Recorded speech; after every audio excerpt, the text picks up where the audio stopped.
अब भोपाल से बड़ी खबर, शिवराज कैबिनेट की अहम बैठक हुई। डीजे और बैंड को रात 10 बजे तक की अनुमति बस दी गई है। जिम 100% क्षमता के साथ खुलेंगे। कोचिंग क्लासेस 100% क्षमता के साथ खुलेंगे। कॉलोनियों में गरबा आयोजन की अनुमति मिल गई है। कॉलोनियों में रावण दहन की अनुमति भी रहेगी। तो 100% क्षमता के साथ स्टेडियम खुलेंगे। अंतिम संस्कार में अब संख्या बढ़ गई है, 200 लोग शामिल हो सकते हैं। अंतिम संस्कार में नवरात्रों में कॉमर्शियल आयोजन पर प्रतिबंध रहेगा। सरकारी आयोजन में 300 लोग शामिल हो सकेंगे। तो बड़े फैसले लिए गए, अहम फैसले लिए गए। आज की कैबिनेट की बैठक में डीजे और बैंड को रात 10 बजे तक की अनुमति दी गई है। रात 10 बजे तक की इजाजत दी गई है। जिम 100% क्षमता के साथ खुल जाएंगे। इसके अलावा कोचिंग क्लासेस की बात करें, 100% क्षमता के साथ खुल जाएंगे। इन सभी को इजाजत यहां पर मिल गई है।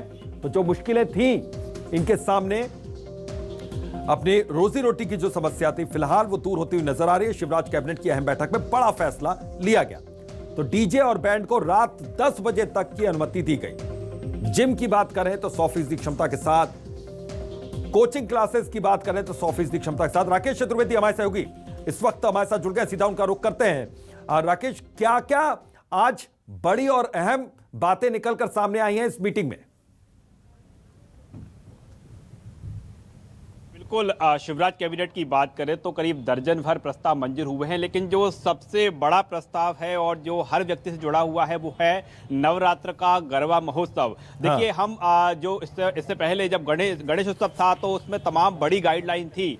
इसके साथ ही हम बात करें, ये मानकर चला जा रहा था कि वही गाइडलाइन हूबहू नवरात्र महोत्सव में रहेंगी। यानी चल समारोह निकालने पर प्रतिबंध रहेगा, जो प्रतिमा स्थापित हो सकेगी, घट स्थापना हो सकेगी, लेकिन गरबा जैसे आयोजन नहीं होंगे। लेकिन बड़ी राहत ये इस दौरान सरकार ने दी है। कैबिनेट की बैठक में फैसला लिया गया है, गरबा हो सकेंगे, लेकिन शर्त है गरबा किसी मैरिज गार्डन में नहीं होंगे, किसी बड़े उत्सव नहीं होंगे, बल्कि कॉलोनी में, जो छोटे छोटी कॉलोनी है, वहां पर कैंपस है, वहां पर कोई स्पेस है, कोई पार्क का स्पेस है, तो वहां पर लोग गरबा कर सकेंगे। ये छूट दी गई है।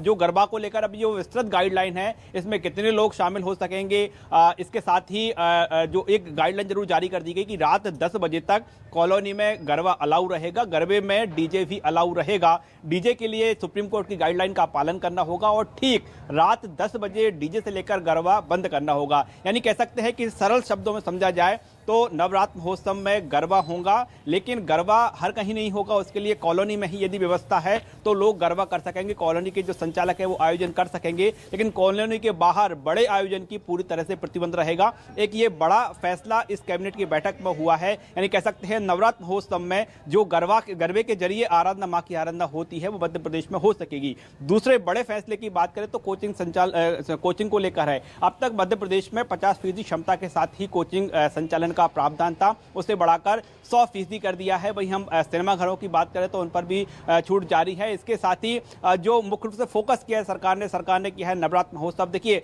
हम तमाम धार्मिक आयोजनों की बात करें, जो समितियों की बात करें, तो सरकार तक लगातार ये बात कही जा रही थी कि नवरात्र महोत्सव में कुछ छूट दी जाए। हालांकि कोरोना गाइडलाइन के तहत अब एक बड़ी छूट दी गई है, वो है गरबा को लेकर। इसके साथ ही ये भी बैठक में कहा गया है कि जो ये छूट दी गई है, चाहे वो नवरात्र में घट स्थापना की हो, जो प्रतिमा स्थापना की हो या फिर गरबा की हो, उसमें जो कोविड गाइडलाइन का है उसमें सख्ती से पालन करना होगा। और इसको लेकर जो है बैठक में इस पर काफ़ी मंथन हुआ। मुख्यमंत्री शिवराज सिंह चौहान ने तमाम जो कैबिनेट के मंत्री थे उनसे चर्चा की क्या कैबिनेट को छूट दिए जाने चाहिए। तो तमाम मंत्रियों ने इस पर सहमति भी जताई। मंत्रियों ने अपनी ओर से कहा कि लोगों की ये डिमांड है कि गरबा में छूट दी जानी चाहिए, तो ऐसे में बीच का रास्ता निकाला गया। गरबा हो सकेंगे, गरबा में छूट दी गई है, लेकिन रात 10 बजे तक जो है इसका समय तय किया गया है। और सामूहिक बड़े जो गरबा महोत्सव होते हैं वो नहीं होंगे। कॉलोनी में लोग छोटे छोटे गरबा महोत्सव कर सकेंगे। बिल्कुल, यानी कि कोविड जो प्रोटोकॉल है, कोविड जो नियम बनाए गए हैं, उसका भी पूरा पालन यहां पर करना होगा। बहुत बहुत शुक्रिया